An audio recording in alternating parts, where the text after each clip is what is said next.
What's up guys, welcome back to my channel. Today we're going over 5 things that I wish I knew before I became a freelance videographer. Before that, I just want to tell you guys, my channel is all about videography, minimalism, and finance. And if any of that stuff interests you, hit that subscribe button right now before we get started. Number 1, the first thing that I wish I knew whenever I first started freelance videography was it's gonna take you a while to grow. You're not just gonna go start off and have all the clients in the world. It's gonna take time, especially if you're in a smaller location, like a smaller town, and you're not in a big city. Some of those people don't understand the importance of video. So you may have to educate your audience and get them on board with what you're doing. So what that means, most people think they just wanna hop right straight to full-time videographer. But if you do not have enough clients in order to do that, you might have to make it a side hustle or keep it a side hustle for a while and stay at your job. You should only quit your job once you get to that point where you have enough money saved up, you're making more from videography than you are at your job, and you feel like if you did take that leap to be a full-time videographer,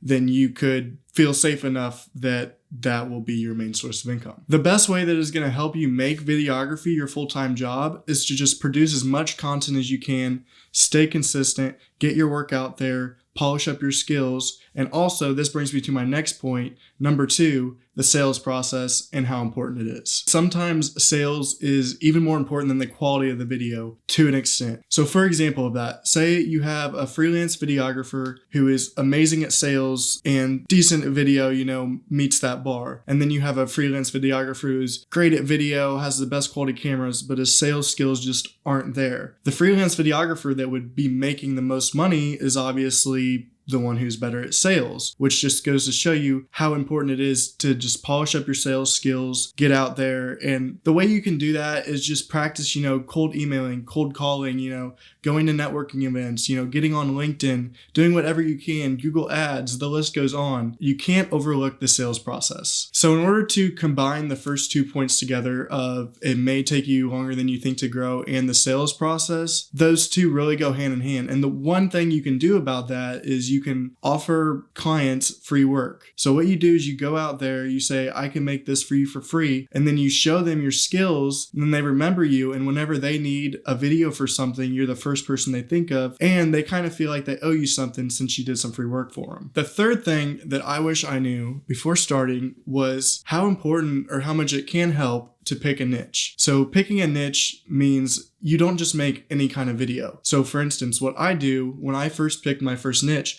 I chose real estate videography, and I made a whole company around that name called Treehouse 7 Studios, which was related to that topic. So all my company did was real estate videography, real estate listing photos, real estate brochures, anything to do with real estate. And the reason this helps so much is because it makes you grow faster. So say you have 2 companies, say someone is looking to get a real estate video from someone. They're looking at 2 companies. One is a generic company, makes all sorts of kinds of videos. And then you have another which only makes real estate videos and specializes in real estate. They're more likely to go with the real estate company if they're wanting real estate because that company, number 1, has more references for real estate videos. And number 2, that's their company name. They're automatically going to think, yeah, they're probably better at this than the generic company. Which if you're just starting out, that can boost your growth so much, and you can dominate your area and you have that niche. Anyone else who does real estate videos from a generic company is going to have a lot of trouble competing with you. Also, is it niche or niche? I don't know. I'm not an expert niche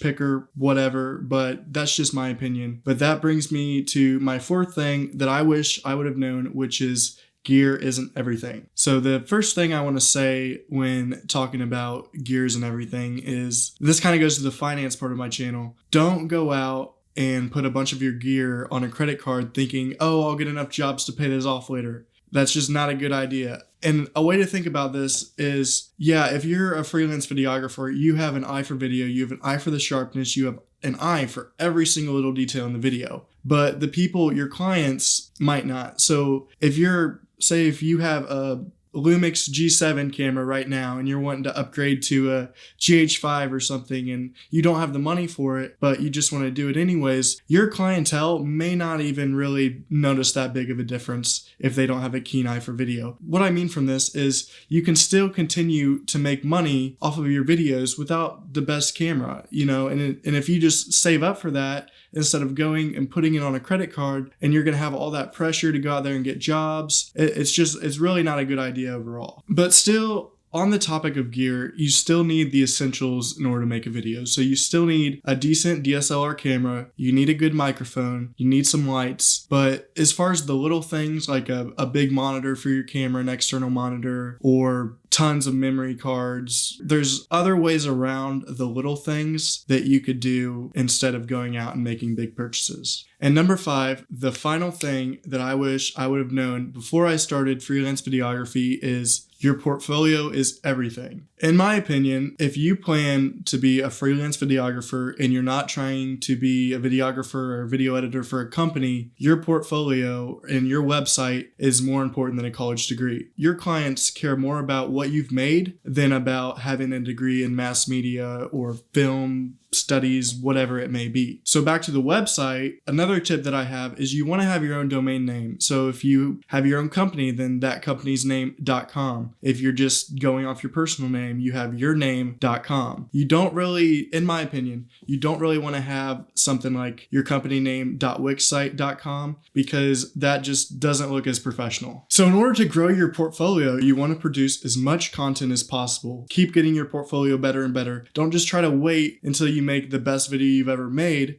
because you're not going to make content and then make something great. You have to continually make content and have it get better along the way.